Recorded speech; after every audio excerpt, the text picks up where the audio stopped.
Em instantes, mais um episódio do Escuceucast, que tem apoio de Loja Ascadoro, no centro de Bento Gonçalves. Ourives, Casa dos Reparos, tudo para reforma, construção e decoração. Rede de Hotéis da Londer, muito mais do que uma rede de hotéis.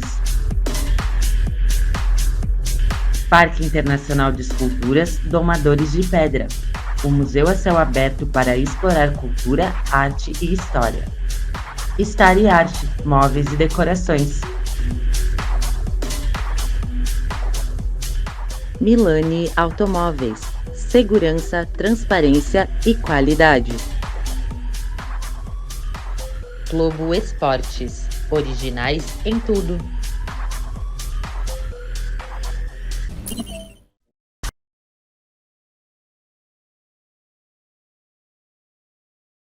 Olá, eu sou Moisés Escucel e este é o Escuceucast. Depois de 30 dias sem gravar conteúdo, em virtude de tudo que o estado do Rio Grande do Sul viveu, em virtude de tudo que as pessoas passaram e em respeito a essa situação toda, nós ficamos esse tempo todo parados, pensando nas situações que ocorreram e buscando ajudar de alguma forma os municípios que foram atingidos. E hoje nós voltamos com um novo episódio, com um novo convidado. E nós queremos, é claro, que você curta, que você compartilhe, que você use o conteúdo que nós disponibilizamos em cada um dos episódios como motivação para a sua vida, como transformação, e para que você possa dar aquele passo que às vezes ainda não conseguiu dar. Esse é o nosso objetivo, é levar conteúdo de qualidade que possa te orientar, te inspirar, enfim, melhorar a sua vida. E nós temos aí os nossos apoiadores, que a cada pouquinho você vai ver passando aqui embaixo da tela. Todos eles têm nos dado força, nos dado condições de conseguir entregar um conteúdo de qualidade que é gravado em todas as semanas aqui no estúdio Matrix. E no episódio de hoje, o meu convidado é um comunicador de mão cheia. Mas nós vamos falar sobre aquela transformação que às vezes a gente dá, ou que às vezes a gente quer dar e tem um pouco de receio. Nós vamos conversar com Luiz Inácio, ele que durante muito tempo foi comunicador em vários meios de comunicação e que num determinado momento da vida decidiu dar uma guinada. E é sobre tudo isso que nós vamos falar. Tudo bem, Luiz? Como está? Tudo ótimo. Muito obrigado pelo convite. Eu estou muito feliz, muito alegre, muito contente com essa oportunidade de a gente trocar aí um pouco, Moisés. Legal, cara. Tu começou no rádio, né? Eu te conheci no rádio.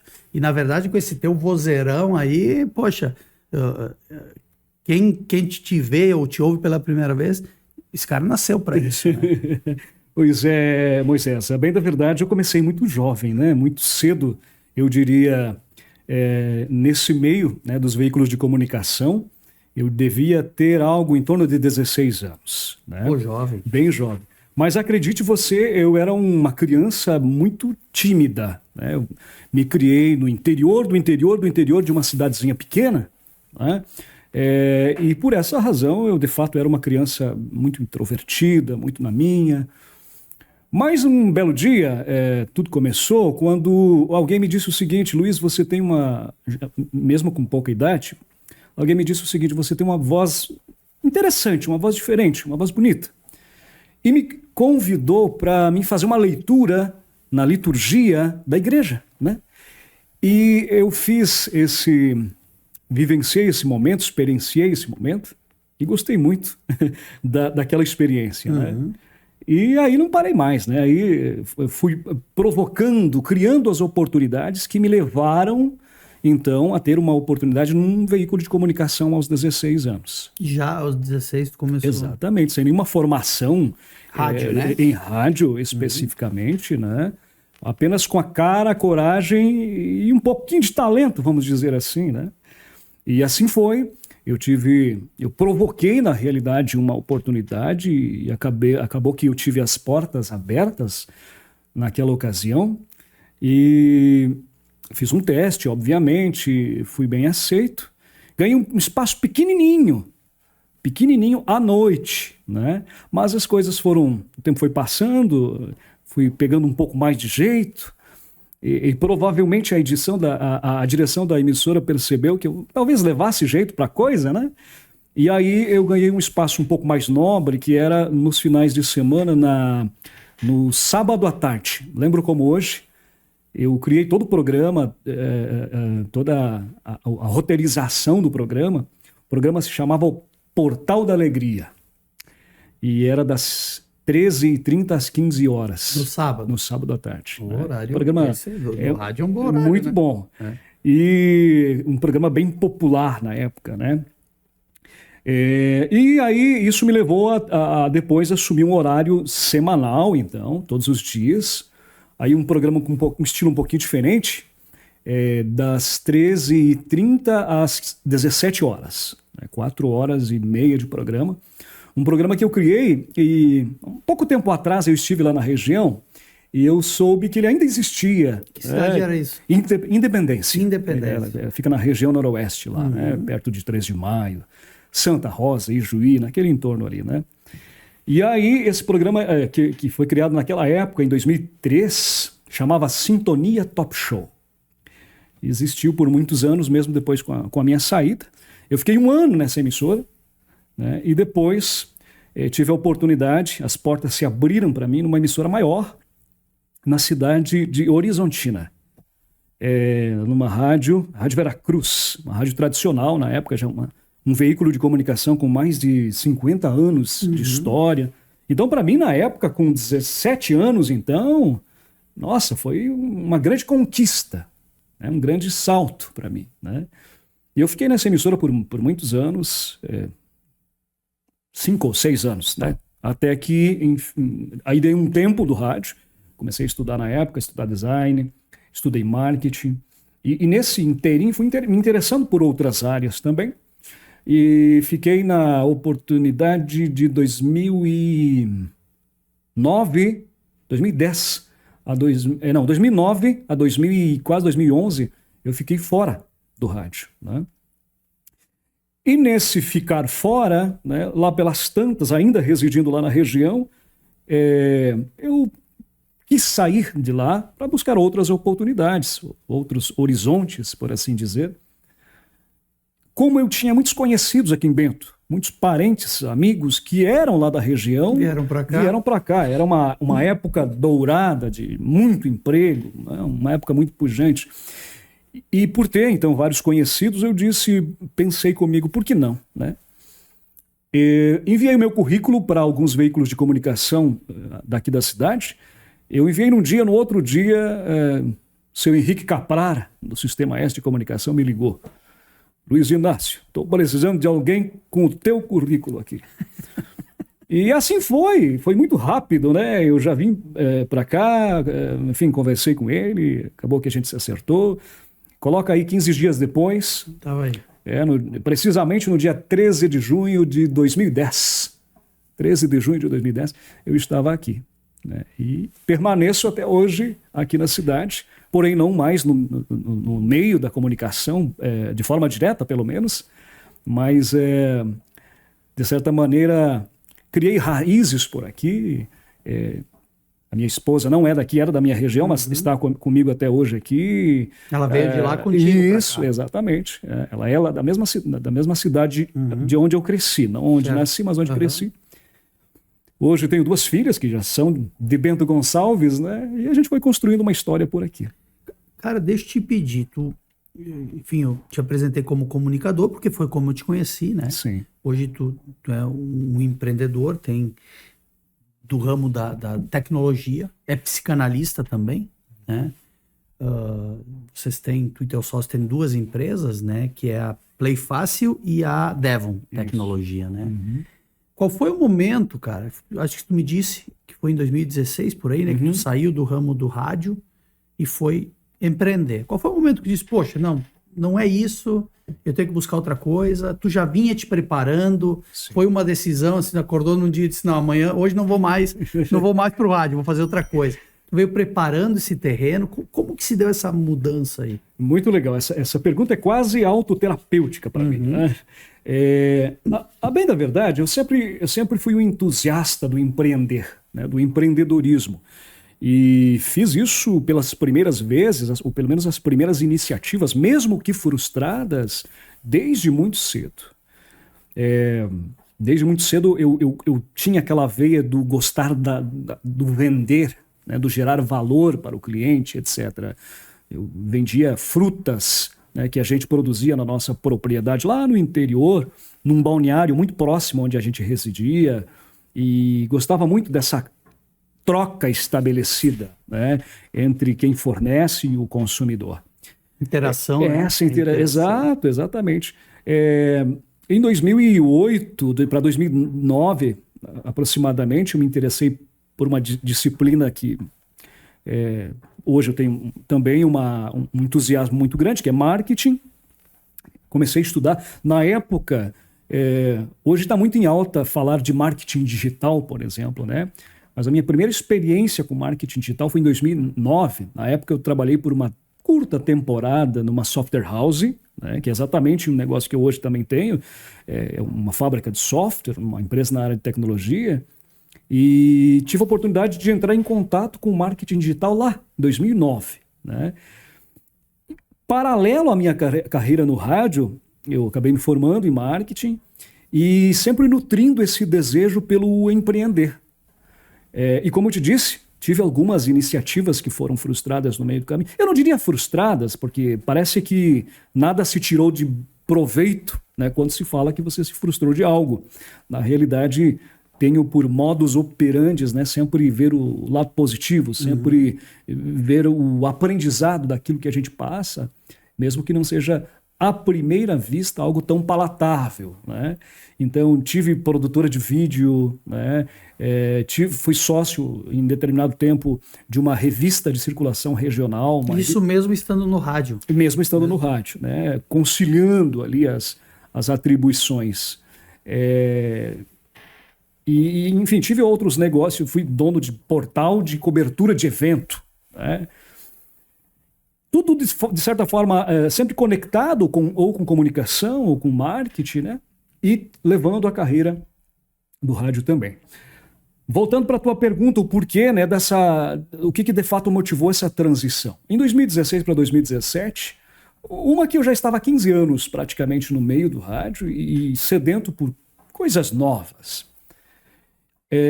O fato é que empreender para mim estava muito latente naquele momento e eu via um momento, uma transição acontecer também no cenário macroeconômico em relação à mídia propriamente dita.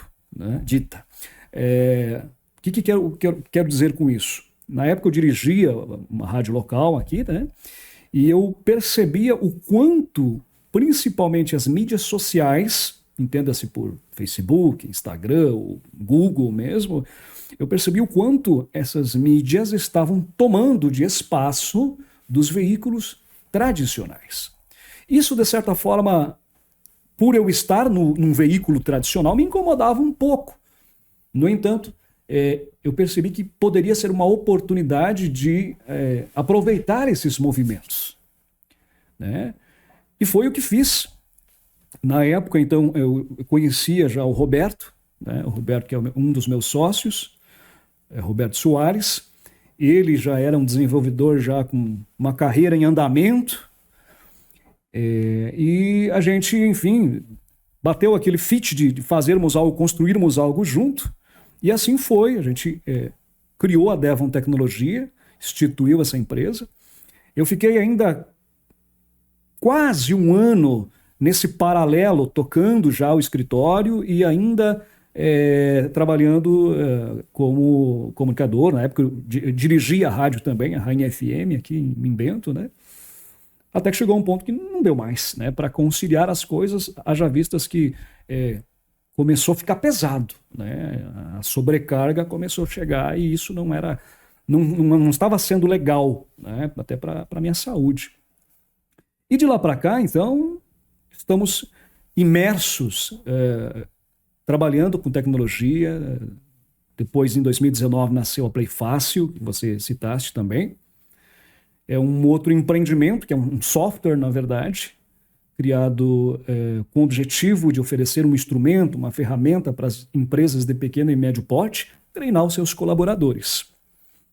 A gente lançou esse negócio em 2019 e cá estamos já em 2024 com alguns anos de carreira trabalhando também, levando tecnologia para o meio do treinamento corporativo dentro das empresas. Uhum. Isso tem a ver também com a psicanálise, né?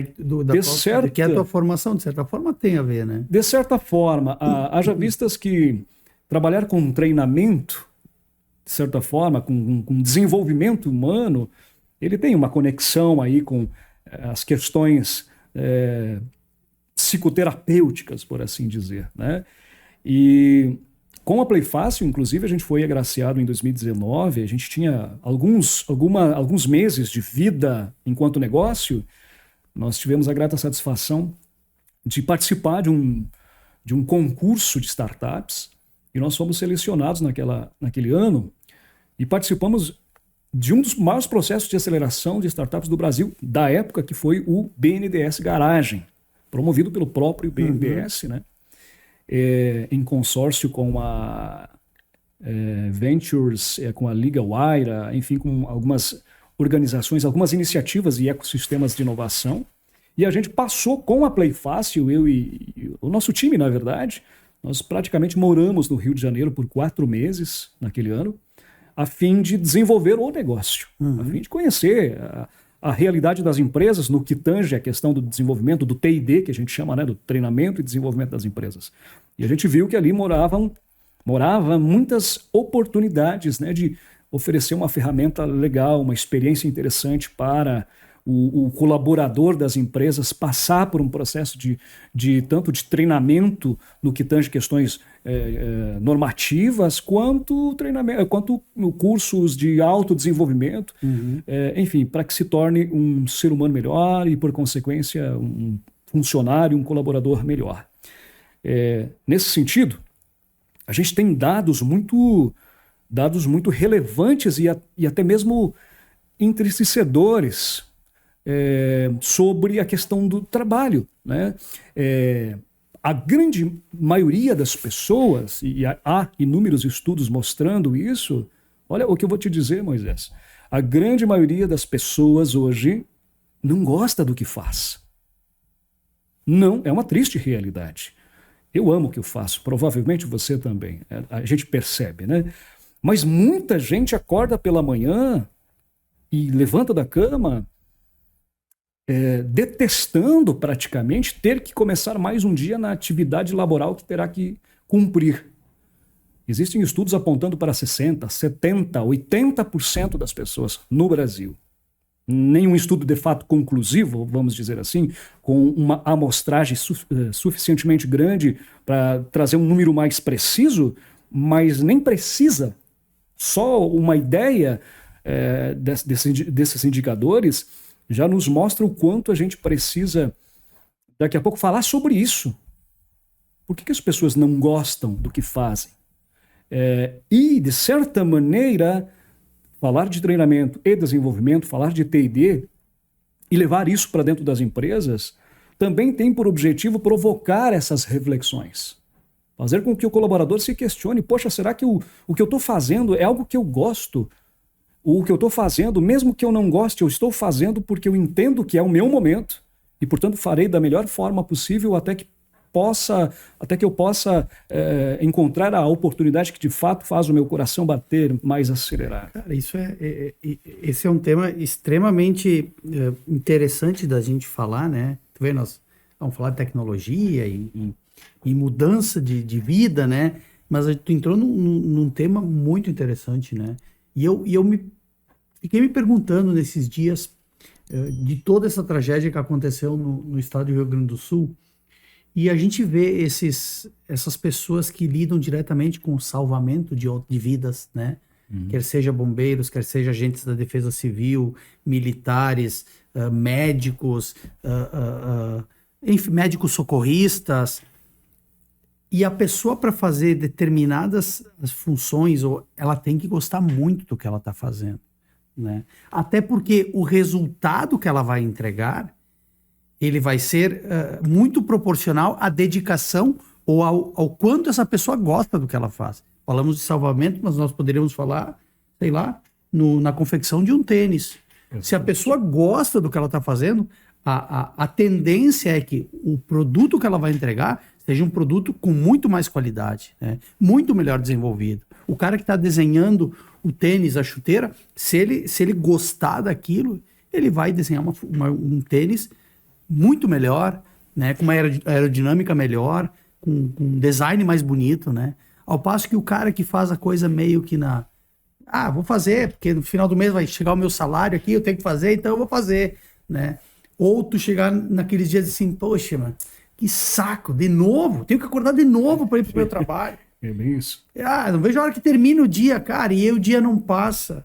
E aí tu não te dá bem com o teu colega que tá sentado do teu lado. Tu não almoça bem no horário do teu almoço. Então, tu tocou num tema muito relevante e muito importante para a vida de todos nós, né? Particularmente, justamente por ter conhecido em 2020 a psicanálise e ter estudado esse tema, e por consequência isso nos leva a desenvolvimento humano, né? Busquei depois outras escolas, por assim dizer, dentro da psicoterapia, como, por exemplo, a própria logoterapia de Frankl, né, que é de Viktor Frankl, que é uma psicoterapia incrível, né, um estudo, uma teoria incrível. E por se interessar por desenvolvimento humano, a gente tenta sempre inspirar as pessoas nesse tocante também. E há muito tempo eu venho percebendo esses movimentos, né, das pessoas que não gostam de fazer o que estão fazendo. E de alguma maneira a gente tenta inspirar essas pessoas. Poxa, então reflita sobre o que você está fazendo. O que você pode fazer a respeito? Como é que você pode mudar essa situação, esse status quo? Porque é possível fazer diferente, é possível sair dessa bolha e desenvolver coisas novas. A vida não tem que ser ter aquela expectativa de chegar à sexta-feira e aí você começar a viver, de fato, aqueles 2 dias da semana, sábado e domingo, e se entristecer no final do domingo, ciente de que a segunda-feira logo chegará. Não pode ser assim. Sêneca, que é um filósofo estoico que eu tenho muita admiração, ele disse o seguinte: a vida é suficientemente longa se você sabe vivê-la. O problema é que a gente às vezes não sabe viver. A gente apenas vai sobrevivendo dia após dia, ou reclamando, ou de alguma forma se envolvendo com coisas que não vão te levar a lugar nenhum. Há discussões que não vão produzir nada de efetivamente positivo. E aí tu vai existindo apenas. Tu não desfruta. Então, o trabalho, para mim, tem que ser, sim, algo prazeroso. Tem que ser algo que eu faça com toda a minha entrega. Haverá, talvez, aqueles que digam, poxa, mas eu não faço aquilo que gosto porque não tenho a oportunidade no momento. Mas está tudo bem. Mesmo assim, faça com afinco, faça com dedicação, faça o teu melhor para que as circunstâncias ideais sejam, de alguma forma, em algum momento, descortinadas também, né? Até que isso não aconteça, vai entregando o teu melhor. Porque em algum momento alguém vai ver, em algum momento vai voltar para você essa dedicação, vai voltar para você esse empenho, essa forma primaz de fazer as coisas. Eu acho que é por aí. O Play Fácil, então, ele tem esse objetivo, que é desenvolver pessoas, desenvolver o indivíduo. É isso? É o uso da tecnologia para desenvolvimento humano. Exatamente. As empresas utilizam, as nossas clientes hoje utilizam, tanto para, usam o software, né? Tanto para treinar, ministrar aqueles treinamentos obrigatórios, normativas, que podem ser utilizadas em ambiente virtual, em ambiente online, né? Nem tudo pode, mas hoje já a grande maioria pode. E também para oferecer treinamentos de autodesenvolvimento, treinamentos de desenvolvimento de soft skills, né, de habilidades socioemocionais, que é algo tão importante. Hoje a gente sabe que grande maioria das pessoas, quando são desligadas de um determinado cargo, de uma determinada função, assim ou são não por inabilidade técnica, e sim por falta de habilidades socioemocionais. Então, a Playfácil possibilita isso através de um ambiente, através de uma ferramenta. E, nesse sentido, em 2002 para 2023, nós criamos uma vertical dentro da Playfácil, que se chama Pipoca Plus, né, um nome um pouquinho atípico, né, que tem um pouquinho de... É uma forma meio lúdica, quase, de tratar de um assunto que é sério. A gente criou, então, essa ferramenta, que, na verdade, é uma divisão dentro da empresa que produz conteúdo e oferece dentro da plataforma para aquelas empresas que queiram distribuir para os seus colaboradores, principalmente aquelas empresas que não têm equipe suficiente para produzir os próprios conteúdos, os próprios treinamentos. E aí, dentro desse contexto do Pipoca Plus, nós temos basicamente duas características muito específicas. A primeira característica é todos os conteúdos que a gente chama de infoséries dentro da plataforma, dentro do Pipoca Plus, são essencialmente de autodesenvolvimento. Essencialmente sobre você melhorar, desenvolver, aprimorar as suas habilidades socioemocionais. Esse é o primeiro posicionamento, a primeira característica. E a segunda é que todo esse material é produzido dentro de um conceito que a gente chama no meio da educação corporativa, em especial, de microlearning. Ou seja, são cursos de curta duração dentro da plataforma, de aplicação prática, né, orientada, principalmente usando estratégias de andragogia, orientada aos adultos, né? Então, tem todo esse cuidado com as pessoas envolvidas em produzir um material que é gostoso de ver. E quem é que produz esse conteúdo? É uma equipe multidisciplinar. Então, vai ter a pessoa... própria empresa de vocês. Exatamente. Vai ter a pessoa que vai se encarregar de elaborar a pauta, né? Por exemplo, semana passada a gente lançou recentemente um curso sobre a ciência da felicidade, né? Então, alguém vai pensar isso. Essa semana a gente lançou uma infosérie cujo tema era assédio moral, que aliás é um assunto muito importante dentro das empresas. Então tem uma pessoa que vai pensar esse conteúdo, vai buscar subsídios, vai buscar profissionais, vai desenvolver esse roteiro, né, para que depois seja feita as voice-over, que a gente chama, que é as vozes em cima, né, das imagens que vão estar aparecendo no vídeo. E, por último, resumindo o processo, né, por último vai ter o momento da edição e finalização daquele material, para que seja disponibilizado. Mas sempre tem, por exemplo, alguém de determinada área que faz a apresentação disso? Ou normalmente, como tu disseste, são imagens com voz? Imagens.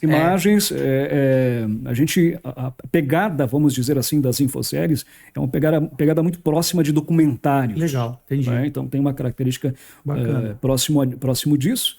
E tem tido uma boa aceitação assim, pelos clientes que fazem e fizeram a adesão a esse conteúdo. Certo. E tem sido muito legal porque, como eu te disse, né, tem muita empresa que contrata a ferramenta, mas não tem condição de produzir conteúdo suficiente para alimentar essa base e nutrir, de fato, a sua base de colaboradores. Então está sendo uma experiência bem interessante nesse sentido. E tu consegue mensurar, Luiz, ou a empresa, ou vocês, através do monitoramento de vocês, o quanto isso melhora a vida, por exemplo, do colaborador, o quanto isso melhora a produtividade dele, o envolvimento, o engajamento, o entendimento de que ele faz parte daquela organização, daquela empresa.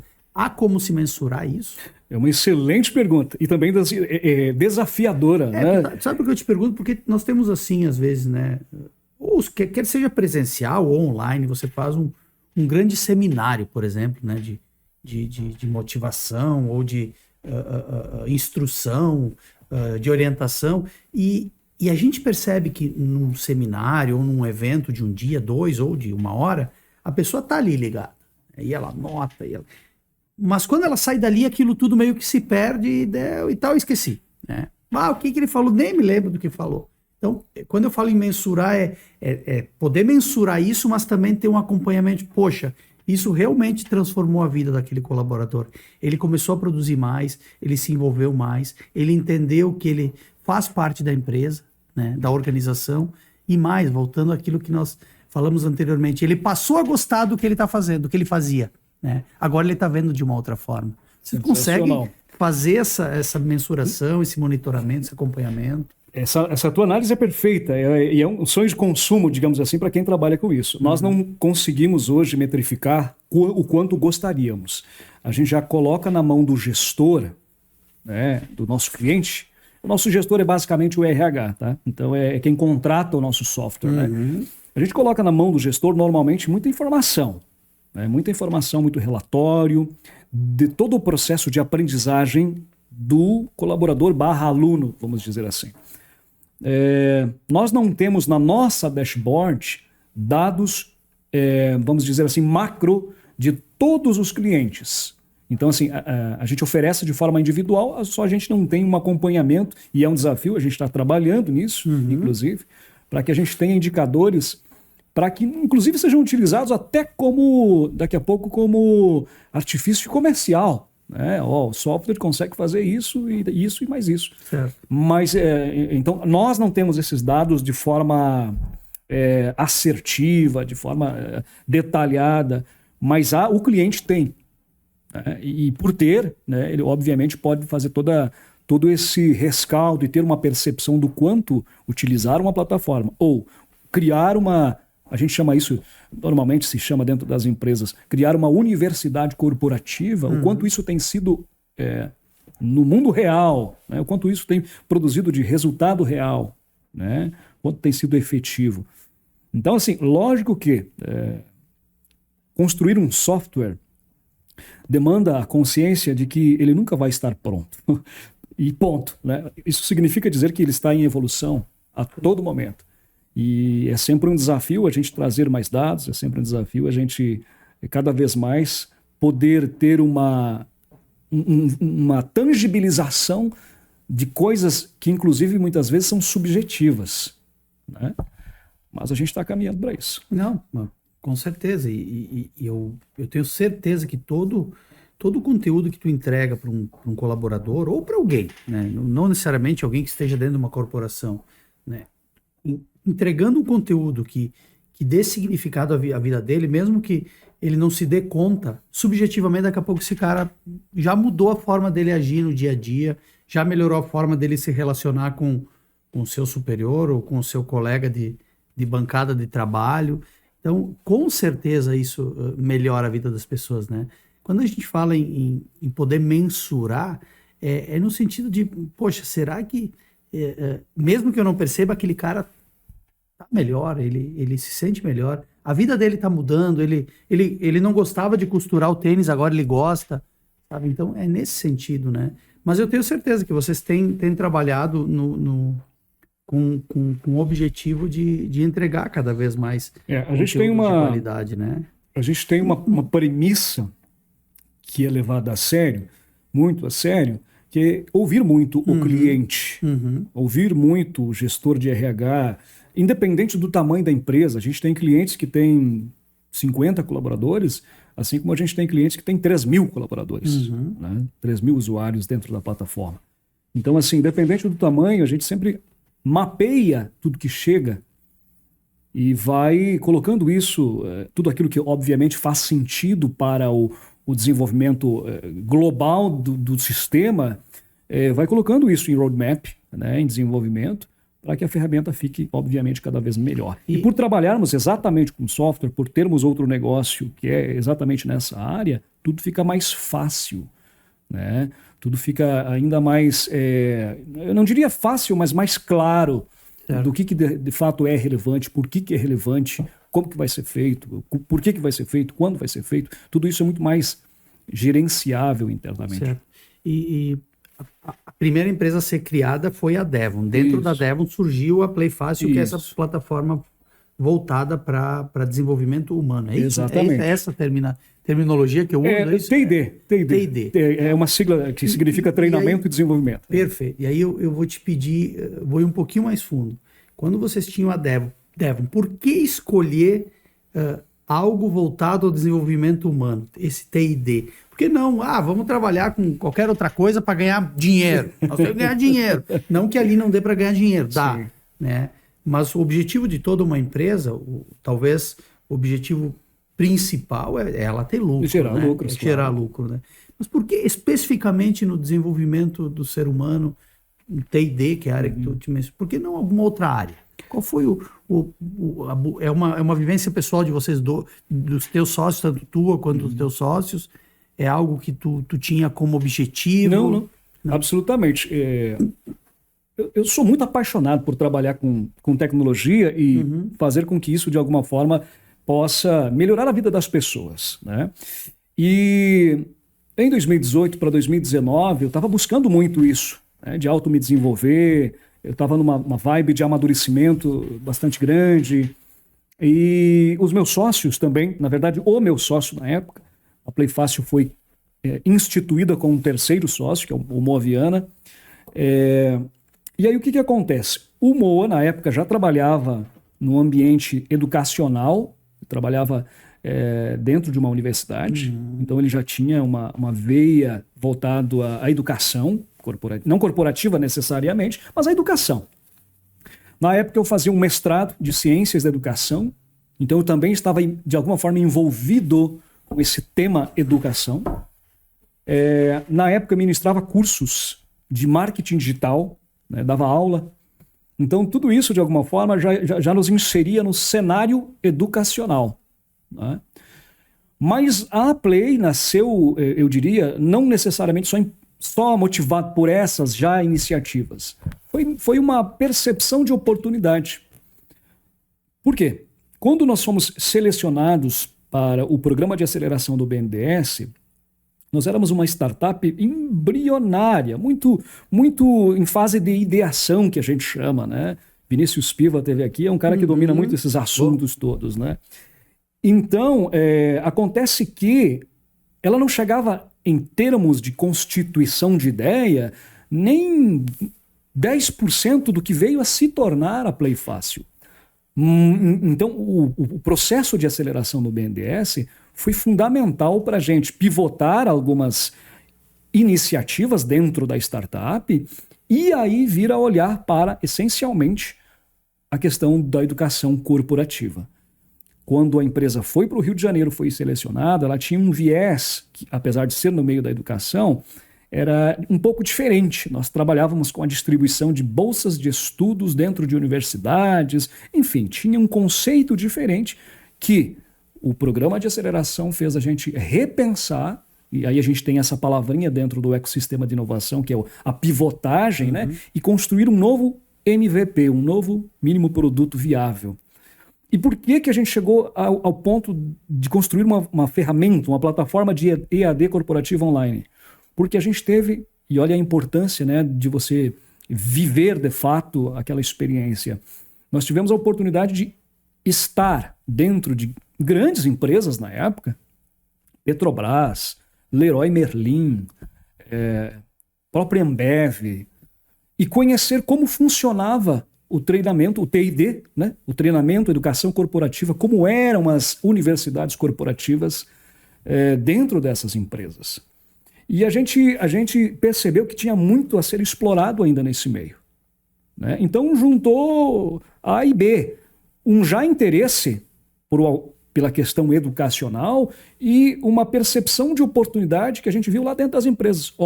A gente pode pegar isso que existe, né, e do nosso jeito, com a nossa expertise em tecnologia, produzir algo que não necessariamente seja melhor, mas seja do nosso jeito e que possa ser disponibilizado pelas empresas, e aí vem um certo pulo do gato, seja disponibilizado para as empresas a um custo acessível, democratizando um pouco esse conceito de universidade corporativa. Por que isso, Moisés? Porque a gente está falando de 2019, a grande maioria, não vou saber em números percentuais, mas a grande maioria das empresas que possuíam uma universidade corporativa e tinham alguma tecnologia, etc., de treinamento, eram as grandes apenas. Né? Apenas as grandes. E aí a gente viu nisso também uma oportunidade. E por que era somente as grandes? Porque essas tecnologias custavam, assim, um valor agregado. Não era tão barato assim implantar uma ferramenta como essa. E a gente encontrou maneiras de democratizar isso, de tornar isso um pouco mais acessível e, inclusive, focou nas pequenas e médias. Né? E assim é até hoje. Nós atendemos essencialmente, temos aí 2 ou 3 clientes que são grandes clientes, que também foram oportunidades que foram batendo na porta e a gente foi abraçando e dando conta, tanto dando conta que estão com a gente há 3, 4, 5 anos. Mas o nosso foco, especialmente, é as pequenas e médias. E tem funcionado. Bacana. Muito bom, cara. Como é que tu vê o futuro da própria Devon, da Playfácil, né? Sabendo que tu vem dessa... Bom, eu vim do rádio e chegou um determinado momento da minha vida, eu quis dar uma guinada, eu quis mudar, e eu mudei, eu tive coragem para mudar. Tu te acorda, às vezes, pensando, poxa, eu vou mudar de novo ali na frente, ou talvez não mudar de empresa, né, de corporação, mas nós vamos mudar a forma como nós estamos atuando, até porque a tecnologia ela é muito mutante, né? Sim. Hoje uma tecnologia usada em determinada área, daqui a pouco ela já se torna obsoleta e nós vamos ter que substituir, né? Tu te vê mudando o foco de atuação de vocês, assim, a atuação da Playfácil, a atuação da própria Devon, a forma como vocês desenvolvem os produtos de vocês? Sem dúvida, e na verdade isso já está inclusive mapeado. Né? A intenção, eu sou bastante inconformado com muitas coisas. Inconformado é bom nesse sentido. Né? Nos faz ver e criar oportunidades, nos possibilita isso quando a gente olha com esse viés assim de, poxa, o que dá para fazer de melhor para o mundo? Como eu posso gerar mais valor para o mundo? Tanto a Devon quanto o Playfácil são negócios que cada vez mais caminham, fluem, sem necessariamente eu estar lá na operação do dia a dia. E os meus sócios também, né? Tanto que eles também têm empreendimentos, têm outras iniciativas, e está tudo certo, as coisas estão andando.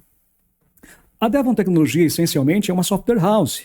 Então, ela vive, né, criando soluções para as outras empresas. Aplicativos, softwares, sistemas sob demanda, para resolver problema dentro das empresas. E, portanto, é uma prestadora de serviço, que não tem uma escala exponencial, haja vistas que se trata de prestação de serviço.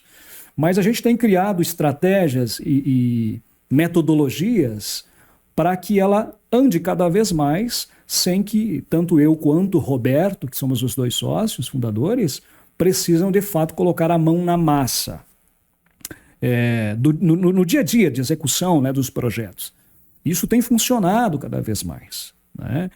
E falando de mim propriamente, eu tenho outras ambições, obviamente. Né? Eu tenho me dedicado cada vez mais em gerar valor na vida das pessoas, em gerar algum tipo de transformação, em gerar inspiração, através de trabalhos que a gente faz, como palestras. Né? Eu tenho uma palestra muito interessante, que eu ministro até hoje, já fazem seguramente quase 2 anos, que é uma palestra chamada Detox Digital, né?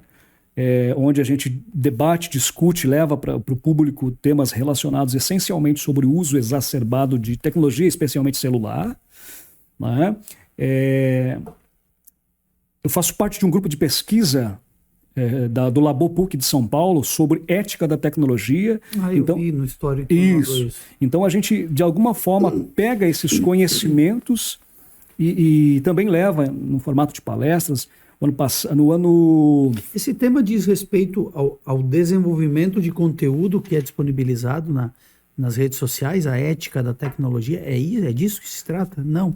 Não só sobre isso, porque quando a gente fala de ética, uso também, isso, principalmente com o crescimento desenfreado das inteligências artificiais, que é algo que está no hype hoje em dia, abriu-se um leque para a gente poderia ficar horas falando só sobre isso, né? Abriu-se um leque de questionamentos em várias esferas, éticas, morais, de como o uso das inteligências artificiais, em especial, está sendo feito.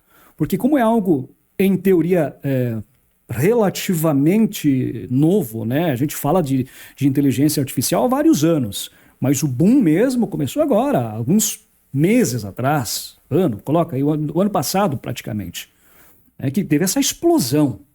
Então, dentro do grupo de pesquisa, a gente discute muito sobre isso. Um dos temas recentes foi, por exemplo, sobre o quão ético é utilizar a imagem de pessoas que já se foram, já morreram, em apresentações holográficas, né? Simulando a presença dela. Né? Eticamente, até que ponto, né? Onde que está a divisa, né? Isso é de fato ético? Enfim, esse tipo de questionamento é feito dentro do grupo e a gente busca subsídios, busca conexões, busca estudos para produzir alguma coisa nesse entorno. Né? Então, e eu particularmente gosto de unir então os conhecimentos dentro da área de psicanálise em especial com o que está acontecendo no momento, no mundo, né? E aí trazendo para esse ensejo da tecnologia e como é que eu posso ajudar as pessoas com esse conhecimento, com essas experiências. Foi aí que surgiu, então, o Detox Digital, que é uma palestra que eu tenho o prazer de dar. Tive a oportunidade de ministrar ela em várias escolas. Legal. Porque esse é um assunto, obviamente, que não direcionado só para jovens, mas existe. Eu, principalmente por talvez ser pai de 2 meninas, 2 filhas, que uma já é praticamente adolescente, então eu tenho uma preocupação muito grande com isso. Hoje os dados, os números relacionados ao uso de celular são deveras assustadores. São alarmantes. Né? Muito assustadores, por assim dizer. Então, eu gosto de falar sobre isso, de levar esses assuntos, de provocar essas reflexões. Né? Então, é o que tenho feito e provavelmente eu venho a me dedicar cada vez mais a esse tipo de trabalho, porque, de fato, isso toca o coração, brilha os olhos, tem alguma conexão com comunicação também, porque palestrar tem uma conexão direta com isso também. E é isso, Moisés. Tu sabe que te ouvindo falar agora, eu pensando, eu também tenho 2 filhos, um adolescente e uma pré-adolescente. E assim como eu, tu também deve te perguntar, né? Ou questionar, ou às vezes até ter um choque ali com a gurizada, né? Larga o celular, tá muito tempo ligado no celular. Mas o que a gente vê é cada vez mais conteúdos sendo entregues para que não só jovens, mas os próprios adultos se liguem cada vez mais no celular ou com tecnologia, né? E tu acha que é possível que a gente chegue num momento em que se comece a criar mecanismos, mesmo que tecnológicos, né, de fazer com que as pessoas possam se libertar um pouco do celular? Eu acho Será que está sendo pensado que eu vou produzir um conteúdo ou algo que faça com que a pessoa tenha que ter essa separação do celular ou do computador ou, enfim, da tecnologia em si, né? Eu acho que há um grande desafio, existe um grande desafio em a gente levar conscientização. A gente levar consciência para as pessoas, porque a gente está falando de algo que está diretamente conectado à questão comportamental do indivíduo. Porque o celular, aparelhinho pequenininho, tem um poder muito grande sobre todos nós. E cada vez mais, tanto é que tem se tornado uma extensão de nós mesmos e independente das idades.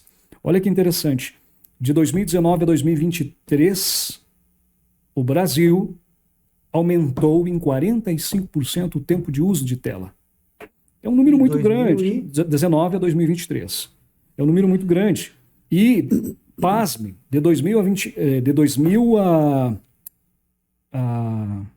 em 2023, precisamente, né? Até 2021, a gente foi top 1 no mundo, como o país que mais utilizava celular. E foi crescendo esse número. Começou lá em 2 horinhas, 2h30, 3 horas. Em 2022, se não me falha a memória, nós estávamos usando o celular aí aproximadamente 5 horas e meia. Em 2023, a gente deu um salto exponencial. Torno a dizer, são números que, assim, hoje no mundo, várias agências, várias iniciativas privadas fazem pesquisas, cada um com um determinado tamanho de amostragem. que nos dão ideias de como isso está, como esses movimentos estão se comportando no mundo. Bem, em 2023, uma empresa de pesquisa chamada Electronic Hubs fez uma pesquisa que mostrou o seguinte: o Brasil estava em segundo lugar, nós perdemos o posto de primeiro, estava em segundo lugar, só que o número, que era de 5 horas e meia, saltou para 9 horas e 32 minutos. Né? Isso significa que nós utilizamos praticamente 45% do dia, das nossas 24 horas, com uma tela na frente dos nossos olhos. A gente perdeu nesse ranking para a África do Sul apenas. Né? No Brasil, hoje, a gente tem aí 118, se não me falha a memória, milhões de aparelhos celulares ativos, né? Mas a gente gasta muito mais tempo do que a China, por exemplo, que é hoje, até por a sua extensão territorial, é o país que mais tem celulares ativos, só que os caras lá estão utilizando menos da metade do nosso tempo. Então, é uma questão de conscientização, é uma questão cultural, não sei. Então, existe muita brecha para a gente trabalhar ainda, para daqui a pouco buscar desenvolver nas pessoas, de fato, uma conscientização. Porque o algoritmo hoje, a tecnologia, qualquer software, qualquer aplicativo que é construído, ele é construído já com toda uma engenharia conectado a conceitos psicológicos para que possa prender o usuário cada vez mais tempo dentro daquela aplicação, né? Se tornando cada vez mais fonte de dopamina. E isso vicia, não tem como ser diferente. Então, assim, é um trabalho extenuante que há de ser feito pela frente, mas com o objetivo de conscientização. Não é para parar de usar necessariamente, mas é para você ter um certo autocontrole, um certo domínio daquele device, daquele celular, e não o contrário. Né? E uma das grandes justificativas para o aumento tão grande, né, de 2019 para cá é a chegada dos serviços de streaming dentro do aplicativo, dentro do celular. Né? Netflix, Amazon Prime e por aí vai. Né? Isso tem aumentado muito o uso do aparelho por pessoas de todas as idades. Na verdade, tanto esses aplicativos quanto os aplicativos do dia a dia, né? Do dia a dia. Pedir comida, pedir bebida, tudo hoje, tá? E cada vez mais que parece vinculado ao smartphone, né? Exatamente. E o que de certa forma gera um certo apavoramento até, eu diria, é o quanto tudo tem se tornado muito automático na vida das pessoas, em termos de uso, né, das aplicações. Existem alguns estudos mostrando o crescimento de alguns fenômenos, como, por exemplo, uma coisa que foi batizada como fubbing. O que é o fubbing? Duas palavras inglesas, né, de snubbing e phone, né, que, numa tradução muito livre, quer dizer alguma coisa como esnobar, né, o outro por conta do telefone. Isso é a coisa mais comum de se ver nos dias atuais. Tanto até num ambiente familiar, quanto se você for agora à noite na Planalto, nos restaurantes, e olhar para o lado, você vai ver as pessoas todas com celulares na mão e, de certa maneira, deixando de ter uma experiência mais proveitosa, né, com a pessoa que está convivendo naquele momento. Esse tipo de comportamento me faz refletir para onde que a gente está caminhando. Né? Então, tudo isso, de certa maneira, me chama a minha atenção e eu sinto uma certa necessidade de compartilhar por onde passo, por onde vou, com o objetivo de levar algum pingo de conscientização que seja sobre isso tudo. Né? Legal. Acho que nós fomos bem, né? Tivemos um papo bacana, falamos um pouco sobre a tua vida, sobre essa transformação. E eu fiquei muito feliz de te receber hoje aqui, Luiz Inácio. Eu pedia para o Luiz antes da gente iniciar a gravação, qual era o sobrenome dele. É Luiz Inácio. O Inácio é o sobrenome. Luiz, obrigado por tua participação, obrigado por estar aqui. Devolvo a palavra a ti aí para as manifestações finais aí. Imagina, eu que me senti honrado pelo convite, em primeiro lugar, e agradeço muito por isso. Foi um prazer estar com você aqui. Parabenizo por esse trabalho que tu tens feito e vem fazendo, e tomara que longos anos te abençoem com esse trabalho, né?